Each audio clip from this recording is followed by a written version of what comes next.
توقعت جمعية الشعراء لعلم الفلك في بيان لها اليوم الجمعة أن بداية شهر الصيام المبارك في الجزائر ستكون يوم الثلاثاء المقبل، بسبب أن ولادة هلال رمضان يوم الأحد 10 من مارس وإمكانية رؤيته منعدمة.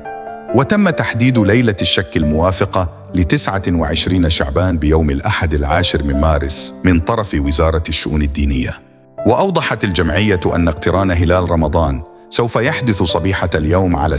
10 صباحاً حسب التوقيت المحلي، إلا أن الهلال لم يعمر بقدر كاف ليتم تكوينه، وبالأحرى رصده بالعين المجردة عند تحريه بعد غروب الشمس في ذلك اليوم بالجزائر، وعند كامل الدول العربية والأسيوية والقارتين الأمريكيتان، إلا أن رصده ممكن عن طريق التلسكوب من غرب القارة الأمريكية، ولكن لا عبرة لنا في الجزائر. وعليه سيتمم الجزائريون شهر شعبان 30 يوماً ليكون أول يوم شهر الصيام الثلاثاء هو 12 من مارس. وأشارت إلى أنه وفقاً لجميع المعايير الفلكية سيكون الهلال غير مرئي تماماً بالعين المجردة في جميع أنحاء العالم العربي والقارة الأفريقية في 10 من مارس، كما هو الحال كذلك من الأمريكيتين.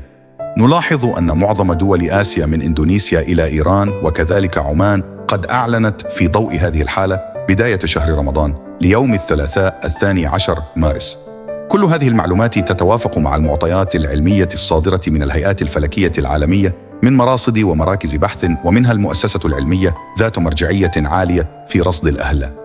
أما السيناريو الثاني الوارد حسب الجمعية هو بداية الشهر الفضيل يوم الاثنين 11 من مارس، وذلك في حالة ورود تقارير رؤية محلية أو عربية للهلال يوم 10 من مارس، ورؤية الهلال مستحيلة علمياً، فسيكون أول رمضان عندئذ يوم الاثنين 11 من مارس بدلاً من 12 من مارس. من ناحية أخرى قالت أن الدول اللي تعتمد على الحساب وليس على المشاهدة المباشرة مثل تركيا ودول البلقان وبعض المجالس الفقهية في أوروبا والولايات المتحدة الأمريكية، والتي تكتفي بإمكانية الرؤية المحتملة وبالتالي بدون مشاهدة فعلية، ستبدأ شهر رمضان يوم الاثنين 11 من مارس وليس يوم الثلاثاء.